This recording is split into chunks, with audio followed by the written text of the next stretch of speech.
Shalom, shalom, bien-aimés dans le Seigneur, shalom aux princes, princesses de l'Éternel, shalom aux élus de Christ. Bien-aimés, c'est toujours un privilège de se retrouver afin de pouvoir s'édifier, s'exhorter, échanger sur la parole de Dieu. Bien-aimés, si c'est la première fois que vous tombez sur cette page, veuillez juste vous abonner, liker, partager la vidéo. Le Dieu que nous servons, avec lui, bien-aimés, il n'y a pas de hasard. Le hasard n'existe pas. Le Seigneur sait pourquoi vous êtes là.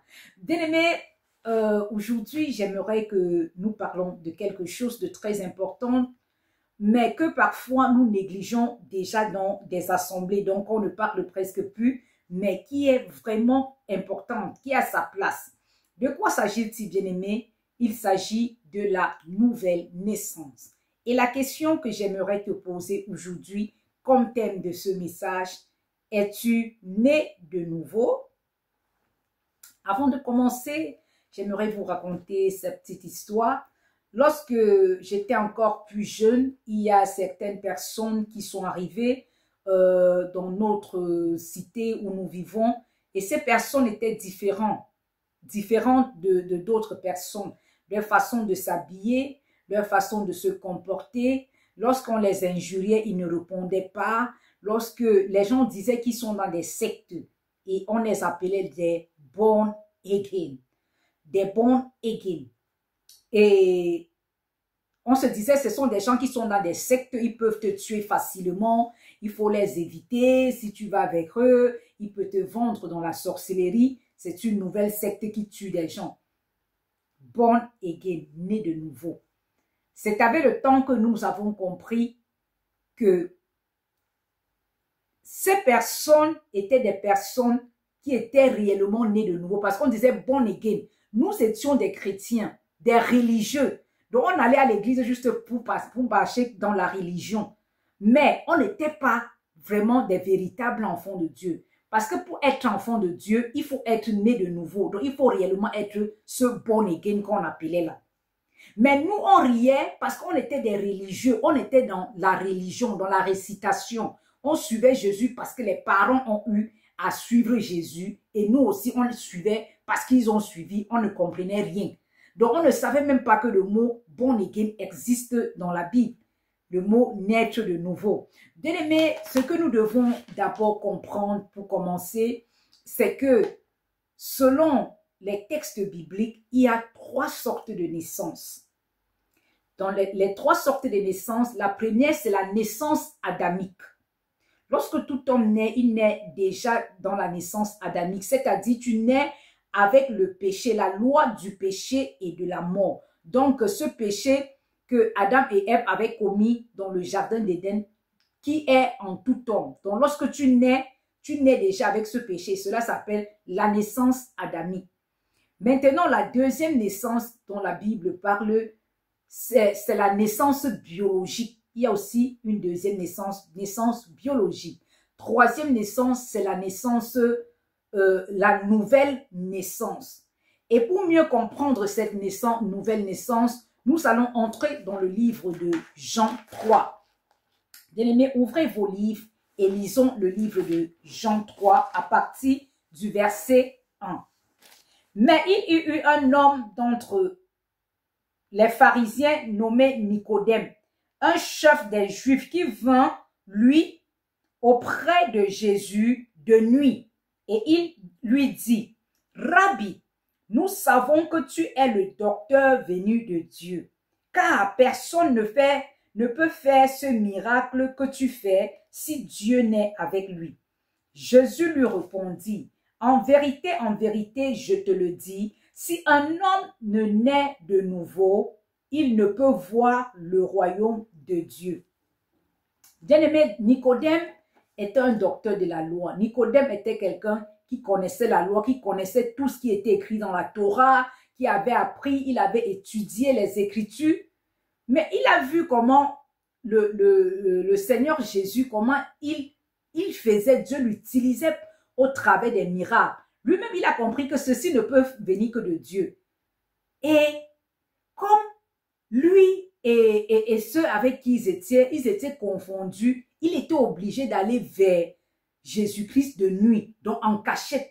Comme on dit, quand on dit de nuit, ça veut dire qu'en cachette, il est parti. Le Jacques, on dit qu'il est entré dans le Susongo. Il ne voulait pas qu'on le voie derrière. Le monsieur Nicodème va donc derrière, parce qu'il ne veut pas qu'on sache qu'il peut aussi aller voir quelqu'un de son rang. Quelqu'un de son rang peut aller voir Jésus. Nicodème lui dit, parce que Nicodème, il a étudié même les Écritures, mais il ne comprend pas lui. Lui-même, il demande que, mais comment un homme peut-il naître quand il est vieux? Peut-il entrer dans le sein de sa mère et naître? Parce que le gars était confondu. Que comment est-ce que quelqu'un peut encore entrer dans le ventre de sa mère? Je ne comprends pas ça. Bien-aimé, si tu ne nais de nouveau, comme Jésus l'a dit, tu ne peux pas entrer dans le royaume de Dieu. Et la nouvelle naissance, bien-aimé, c'est le salut, c'est entrer, c'est l'un des acquis de la croix. Parce que lorsque Jésus va à la croix, il meurt à la croix, il est enseveli, il est ressuscité. Il y a plusieurs acquis de la croix. Et la nouvelle naissance fait partie des acquis, donc des avantages de la mort et de la résurrection de Jésus. Et cet avantage-là fait à ce que lorsque Jésus est ressuscité, il y a la vie divine. Il y a cette vie divine qu'il nous donne. Qu'il donne à ceux qui le reçoivent.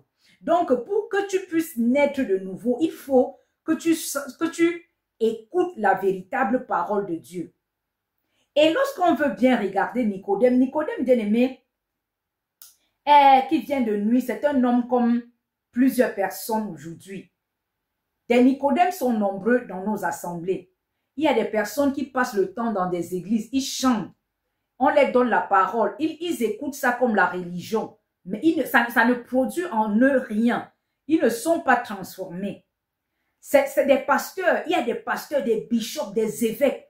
Tant que tu n'as pas eu cette rencontre avec le Seigneur comme Nicodème, il est allé voir le Seigneur Jésus. Il a eu cette rencontre avec lui. Il a posé des questions. Il a essayé de comprendre. C'est ainsi que tu vas voir ces personnes dans des assemblées qui chantent et qui font. Ils sont toujours en train de vivre dans le péché. Il faut qu'on leur dise que faites ceci, faites cela. La nature divine, parce que c'est lorsque tu nais de nouveau que la nature divine vient vivre en toi. Mais tu vas voir quelqu'un qui est à l'église, il chante, il dit qu'il est chante. Après, il peut encore dans les nightclubs danser. Il n'y a pas la nature divine en lui. Il n'est pas né de nouveau. Il n'y a aucune transformation. La parole qu'il transforme là, il n'a réellement pas reçu. Donc, il est seulement en train de chanter pour chanter, bien aimé.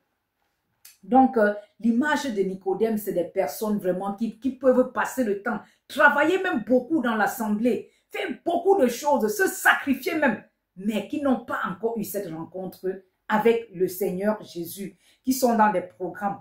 Maintenant, on voit ce que le Seigneur Jésus répondit à Nicodème.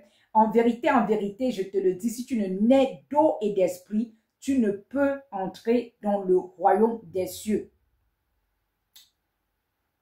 Bien-aimé, si tu ne nais d'eau et d'esprit, certaines personnes comprennent le fait de dire d'eau. Ils pensent que c'est l'eau du baptême. Non, naître d'eau n'est pas l'eau du baptême. Plusieurs personnes se sont déjà baptisées plusieurs fois, mais ils ne sont pas nés de nouveau, ils ne sont pas transformés. J'ai déjà vu des personnes se baptiser même 5 fois. Donc, ils passent partout, ils écoutent. La parole ne lui pénètre même pas. Ils passent parce qu'ils cherchent quelque chose, parce qu'il y a la parole que tu écoutes pour pouvoir être transformé. La véritable parole. Mais si tu pars parce qu'on chante les miracles, les combats, cette parole-là, ça ne te transforme pas. Non. La parole qui transforme, la parole qui te change, la parole qui te donne que tu puisses entrer dans le royaume, bien-aimé, c'est la parole de la croix. Ça parle de la mort, de l'ensevelissement et de la résurrection de Jésus. C'est pour ça que le Seigneur dit dans le livre de Corinthiens, Paul dit, il a plu au Seigneur de nous sauver et de nous sauver au travers de la prédication de la croix. Donc, c'est lorsqu'on te prêche l'œuvre de la croix. Et lorsqu'on te prêche l'œuvre de la croix, tu écoutes et tu saisis ce message, tu reçois cela, tu regrettes. Tu dis, ah, c'est ce que j'étais comme ça dans le péché. Et c'est comme ça là que le Saint-Esprit est en train de travailler, de prendre place. C'est comme ça que tu es en train d'être régénéré. Donc, quand le Seigneur Jésus, si l'homme ne naît d'eau, bien aimé, l'eau là, c'est la parole. C'est pour ça que lorsque nous continuons, lorsque vous voyez dans le livre de Romains 10-17, la foi vient de ce qu'on entend de la parole. Donc, la parole qui est mise à cette place-là, c'est l'eau. C'est l'eau. C'est l'eau qui est mise à cette place, c'est la parole. L'eau qui est mise à cet endroit, c'est la parole de Dieu. Si l'homme ne naît de la parole et de l'esprit, l'esprit là-bas, c'est le Saint-Esprit. Il faut que le Saint-Esprit vienne habiter en toi, que tu sois scellé du sceau du Saint-Esprit afin de vivre cette nouvelle naissance. Et si vous le permettez, bien, ouvrez votre Bible, on va lire plusieurs versets qui nous parlent de l'eau. Nous allons lire, c'est pourquoi, dans Jacques 1, verset 21, c'est pourquoi, rejetant toute souillure et tout excès de malice, recevez avec douceur la parole qui est l'eau, qui a été plantée en vous et qui peut sauver vos âmes. Quand tu vois parole, dans certains endroits de la Bible, c'est l'eau de la parole, l'eau. Tu lis dans 1 Pierre 1, 23, puisque vous avez été régénérés, non par une semence corruptible, mais par une semence incorruptible, par la parole vivante et permanente de Dieu. Hébreux 4, 12, car la parole de Dieu est vivante et efficace, plus tranchante qu'une épée quelconque, à deux tranchants, pénétrante jusqu'à partager âme et esprit, jointure et moelle. Elle juge les sentiments et les pensées du cœur. Amen. Éphésiens 5, 26. Afin de la sanctifier par la parole, après l'avoir purifiée par le baptême d'eau. Bien-aimé, lorsque Jésus nous parle si tu ne nais d'eau, l'eau là, ce n'est pas le baptême d'eau que vous entrez. C'est l'eau qui est la parole. Es-tu né de nouveau? Es-tu né de nouveau, bien-aimé? Parce que ce n'est pas la nouvelle naissance qu'on entre dans le royaume.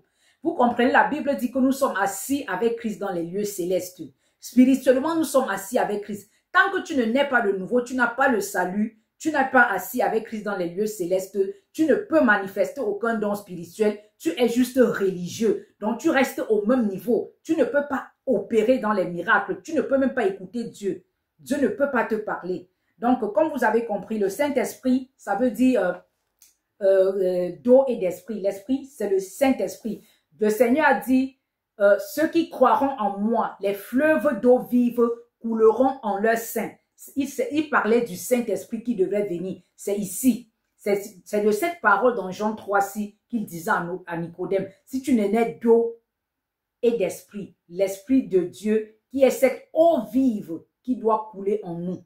Donc, qui est l'Esprit de Dieu, le Saint-Esprit qui doit se manifester en nous, qui doit être scellé, qui doit sceller un enfant de Dieu. Donc, nous continuons. Ce qui est né de la chair est chair et ce qui est né de l'esprit est esprit. Ce qui est né de la chair, bien aimé, c'est la chair. Ce qui est né d'esprit est esprit. C'est très simple, tu le comprends. Donc, quand tu es né de l'esprit, tu es différent. Tu n'es plus sur la chair. Donc, ta chair ne peut plus te contrôler comme ça te contrôlait avant. Tu deviens une personne spirituelle. Une personne qui haït des choses de la chair.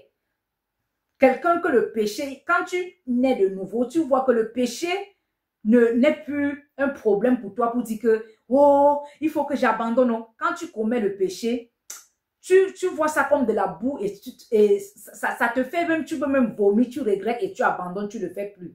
Il y a des personnes qui boivent tellement. Lorsqu'il naît de nouveau, il passe la boisson sans. Donc, rien qu'à sentir la boisson, il vomit. Parce que la nature divine en lui, ça rejette le péché. La nature divine en lui, ça lui convainc du péché. Ça fait à ce que lui, il n'aime même plus le péché. Ce qu'il faisait, il n'aime plus. Il est une nouvelle créature, une nouvelle naissance. Et lorsque nous continuons la lecture dans Jean 3, le verset 7, ne t'étonne pas que je t'ai dit, il faut que tu naisses de nouveau. Le vent souffle où il veut et tu entends le bruit, mais tu ne sais d'où il vient ni où il va. Bien-aimé, quelqu'un qui naît de nouveau, tu ne peux plus le comprendre. Quelqu'un qui naît de nouveau, quelqu'un qui était là, il cherchait tellement des femmes, sa vie c'était les boîtes de nuit, sa vie c'était les commérages, sa vie c'était être en train de faire toujours de mauvaises choses. On ne le comprend plus. Parce que tout ce qu'il faisait là, il va abandonner ça. C'est instantané. Donc, c'est automatique. Donc, il ne parvient plus à le faire. Quel que soit ce que tu peux même lui donner pour qu'il fasse, il te dit que je ne peux plus faire. Quelqu'un qui est né de nouveau, qui était bandit, il va te dire que non, je ne peux pas plus moi voler. Tu vas faire n'importe quoi, il dit que je ne peux plus. Il va commencer à détester. C'est la nouvelle naissance. Donc, la nature divine en toi te pousse à ne plus aimer, à haïr le péché, à détester le péché. C'est ça que dans le livre de Jean 1 dit. Jean 1 dit, celui qui pêche est du diable, car la nature de Dieu n'est point en lui. Et celui qui est né de Dieu manifeste les fruits du Saint-Esprit dans Galates 5. Les fruits du Saint-Esprit, il manifeste ces fruits-là, l'amour, la bénité, la joie, la tempérance. Il manifeste ces fruits-là. Parce que ce n'est plus lui qui veut. Le Saint-Esprit est en lui et ça le pousse seulement à manifester les fruits du Saint-Esprit. Maintenant, celui qui est né de nouveau, comme le Seigneur le dit ici, il est comme le vent. Être comme le vent veut dire, on t'amène même ton nom chez le marabout pour te faire du mal. On pique, ça ne te touche plus. Donc, on prend comme le fusil, pang, pang, pang sur toi, ça n'entre plus. Ça n'entre plus parce qu'il y a la nature divine en toi. Tu es devenu comme le vent, tu pars. Le vent, on ne sait pas d'où il vient, on ne sait pas d'où il part. Donc, quelqu'un cherche à t'attraper à gauche, tu étais déjà à droite. Il cherche à te prendre par ici, tu es déjà là-bas. Tu es déjà sur l'autre côté. On ne parvient pas à t'attraper, tu deviens une autre personne. Tu deviens différent, tu deviens transformé. Tu vis que par les choses de Dieu, par la parole. Il en est ainsi de l'homme qui est né de l'esprit. Donc, l'homme qui est né de l'esprit est comme le vent. Il n'a même pas peur parce qu'il sait qu'il y a quelqu'un avec lui. Il a confiance en lui. Il n'a peur de rien. Quand il prie, il sait que son Père l'écoute. De tout homme. Nicodème lui dit, comment cela peut-il se faire? Jésus lui répondit, tu es le docteur d'Israël et tu ne sais pas ces choses. Bien-aimé, Jésus demande, es-tu né de nouveau? Vous êtes là, tu montes à descendre, fais des trucs, allez chanter, allez monter, descendre dans des endroits, des voyages, fais des trucs d'évangéliser. Mais est-ce que tu es né de nouveau? Est-ce que tu es réellement né de nouveau? Est-ce que tu as reçu la véritable parole de Dieu? Est-ce que tu as reçu la parole qui transforme? Est-ce que tu as reçu la parole qui est le pain de vie? La parole par laquelle nous sommes régénérés. Tu es régénéré. Ça donne à ce que tu puisses être régénéré. Est-ce que tu l'as reçu? De quelle parole as-tu reçu, bien-aimé? Quelqu'un qui est né de nouveau est différent. Si tu sens que tu fais encore des efforts pour abandonner le péché, sache qu'il y a quelque chose à regarder dans ta conversion. Parce que c'est lorsqu'on est né de nouveau qu'on a le Saint-Esprit, on est scellé du sceau, on marche, on n'a plus peur, on sait qu'on est avec quelqu'un, on a confiance en notre papa et on sait qu'il agit. Il dit, en vérité, je te le dis, nous disons ce que nous savons et nous rendons témoignage de ce que nous avons vu. Et vous ne recevez pas notre témoignage. Si vous ne croyez pas quand je vous ai parlé ces choses terrestres, comment croirez-vous quand je vous parlerai des choses célestes? Personne n'est monté au ciel si ce n'est celui qui est descendu. Bien-aimé, Jésus voulait leur faire comprendre que toi-même qui es docteur de la loi, toi qui marches dans les assemblées, les églises partout, je cherche la délivrance au lieu de chercher le délivreur, au lieu de chercher la parole, la véritable parole qui transforme, qui purifie. Ces choses-là, tu ne comprends pas. Tu es là, tu marches, tu ne cherches pas à comprendre ces choses-là. Les choses qui sont simples, béaba. C'est qu'après là, les choses célestes, le spirituel, qu'on va commencer dans les gros niveaux, que tu vas comprendre. Et pour lire ceci, pour finir, il dit dans 14, et comme Moïse éleva le serpent dans le désert, il faut que de même que le Fils de l'homme soit élevé, afin que quiconque croit en lui ait la vie éternelle. Car Dieu a tant aimé le monde qu'il a donné son Fils unique, afin que quiconque croit en lui ne périsse point, mais ait la vie éternelle. Bien-aimé, lorsque vous allez voir le verset 14, lorsqu'on parle du serpent qui était élevé dans le désert, ça parle de l'histoire des Israélites lorsqu'ils étaient dans le désert avec Moïse par rapport à leur têtudesse. Le serpent mordait plusieurs d'entre eux et ils mouraient. Ils ont donc crié à Moïse. Le Seigneur a dit qu'il fait un serpent. Il met ça sur un bâton. On appelle ça serpent d'airain. Les serpents d'airain préfiguraient l'œuvre achevée de Christ. Parce qu'il dit que tous ceux qui regardons au Fils de l'homme seront sauvés. Donc, ça préfigurait l'œuvre de la croix parce que ce que le serpent qui mordait préfigure le péché. Donc, tout homme qui a le péché et qui croit à l'œuvre achevée de Christ à la croix, en sa mort et à sa résurrection, sera sauvé et sera né de nouveau et entrera dans le royaume de Dieu. C'est ça que Jésus a dit. Et comme Moïse éleva le serpent dans le désert, il faut que le Fils, de même que le Fils de l'homme, soit élevé. Donc, il faut que lui-même il soit élevé. Il a été élevé à la croix. À la croix, lorsque tu regardes à la croix, ceux qui étaient là regardaient à la croix. Et nous-mêmes aujourd'hui, on regarde à la croix, on comprend l'œuvre de la croix, on comprend pourquoi il était enseveli, on comprend pourquoi il est ressuscité. Par cette parole qui sort, c'est par ça qu'on se retrouve à être transformé. On regrette nos péchés. Oui, bien-aimé, le serpent qui a mordu les Israélites dans le désert préfigurait, ça parlait du péché. Et lorsque les hommes étaient dans le péché, comme nous naissons avec le péché adamique, tu regardes à ce serpent d'airain, ils ont regardé à ce serpent qui montrait de l'œuvre achevée, ils ont été guéris. De même que si tu es malade, si tu traverses des épreuves, tu viens à Jésus, quand tu vas regarder à lui, tu vas mettre toute ta confiance, ton espérance en lui, bien aimé, tu seras guéri. Guéri de toute maladie, de toute infirmité, de tout ce qui est comme ce qui peut t'empêcher d'avancer. Bien-aimé, Dieu est vrai, il est réel. Mais cette question à se poser, es-tu né de nouveau? As-tu le salut? Parce que la finalité de la vie chrétienne, c'est d'aller au ciel, c'est la vie éternelle. Si tu passes le temps à courir dans des assemblées, courir à gauche, à droite, être dans les églises, on dit chance si tu fais, et que tu ne comprends même pas ce que tu es en train de faire, c'est que tu n'es même pas encore né de nouveau. Parce que quelqu'un qui est né de nouveau, il aime la parole de Dieu, parce que c'est cette parole, l'eau qu'il a nettoyée, qu'il a purifiée, cette eau qui est en lui, qui le remplit. Il a besoin de sortir aussi cette eau pour partager avec d'autres personnes. Il a besoin de faire quelque chose pour le Seigneur. Il a besoin de vivre des expériences avec le Seigneur. Il a besoin que le Seigneur se manifeste.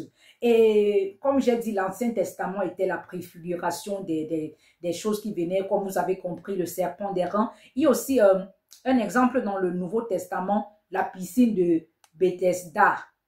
Dans cette piscine, c'est dans Jean 5, le livre de Jean 5, vous allez voir des personnes qui étaient malades, des aveugles. Lorsque tu venais, l'ange entrait. Lorsque la première personne a tombé, il était guéri.